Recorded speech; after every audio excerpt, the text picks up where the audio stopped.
তারপরে আমি 3 দিন সুকুন সে ঘুমিয়েছি like Hey guys, this is my second video on this channel and এই টেকটাই আমি এতবার করে নিলাম কারণ হেই গাইস বলাটা কি চাপের লাইক আমি একদম কারোর সাথে কথা বলতে পারি না লাইক আমি ভাবি যে একটা লোক থাকবে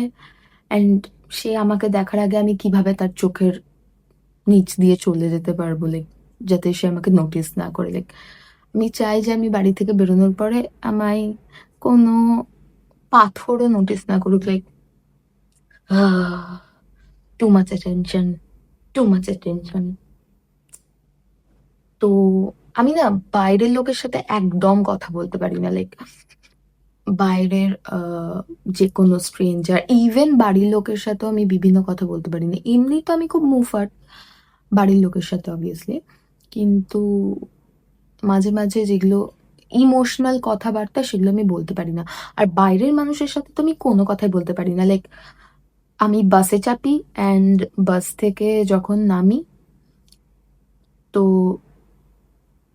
তখন আমি বলতে পারি না যে আমি নামবো মানে কন্ট্রাক্টরকে বলতে পারি না যে আমি নামবো আমি আমি বলতে হয় মানে আমি তো কিছুই বলতে পারি না মানে লাইক কন্ট্রাক্টর যেখানে নামায় সেখান থেকে আমি হেঁটে আসতে হয় তো আমি 1 মাস আগে ভেবেছিলাম আমি সবাইকে উত্তর দেবো এবার লাইক যে যা বলতে আসবে আমার সামনে জাস্ট উত্তর দিয়ে দেবো তো তারপরে আমি পিসির বাড়ি যাচ্ছিলাম নিউ টাউনে তো পিসির বাড়ি যেতে যেতে লাইক অটোতে চেপেছি তো অটোতে চাপার পরে অটোওয়ালা যে সে আমায় আমায় বললো ক্রসিং এর আগেই বললো যে টাকাটা দিয়ে দাও তো আমি টাকা দিয়েছি তারপরে সে আমাকে বললো যে সে আমাকে নোট দিল তো আমি বললাম যে এই নোটটা ফাটা আছে একটা নোট ছিল ফাটা তো তখন তো চেঞ্জ করে দিল না আমি যখন নামলাম তখন আমি আবার বললাম তো তখন বলছে হ্যাঁ এই নোটটা এমন কি ফাটা এটা চলবে না তো আমি জাস্ট লোকটার উপর মাথা গরম হয়েছিল আমি জানি আমি অন্য কোনো সিচুয়েশনে থাকলে নিশ্চয়ই বলতে পারতাম না লাইক 1 মাস আগের সিচুয়েশনে থাকলে তো বলতেই পারতাম না তো আমি জাস্ট বলি যে চললে মানে চলবে না বলেছিল তো আমি জাস্ট বলি যে ঠিক আছে আপনি চালান আমাকে চেঞ্জ করে দিন like this is my achievement like wow তো এরম একটা ইনসিডেন্ট হয়েছিল আমার ফ্ল্যাটে আমি লাইক নতুন শিফট করেছিলাম তো উপরে একজন খুব খারুস বুদ্ধা থাকে সে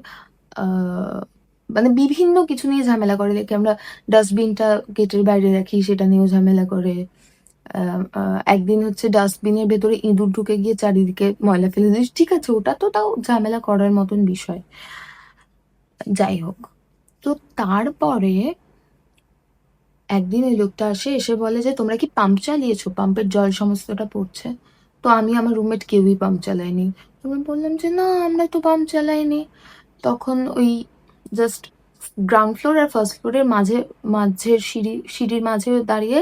হচ্ছে যে আমাদের সাথে আর আমাদের নিচের ফ্ল্যাটের সাথে কথা বলছিল অ্যান্ড তারপরে আমাদের দিকে তাকিয়ে জাস্ট তাকিয়ে বললো কেউই চালায়নি তোমরাও চালানি তাহলে কি ভূতে চালিয়েছে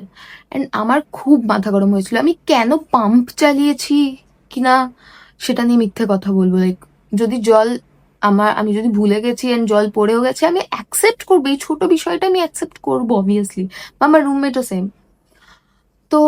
উনি এরকম ভাবে অবিশ্বাস করে আমাদের দিকে তাকালেন তো বললেন যে তাহলে কি ভূতে চালিয়েছে তখন আমি বললাম যে হতে পারে আমরা তো চালাইনি অ্যান্ড তারপরে আমি 3 দিন সুকুন সে ঘুমিয়েছি লাইক ঘুম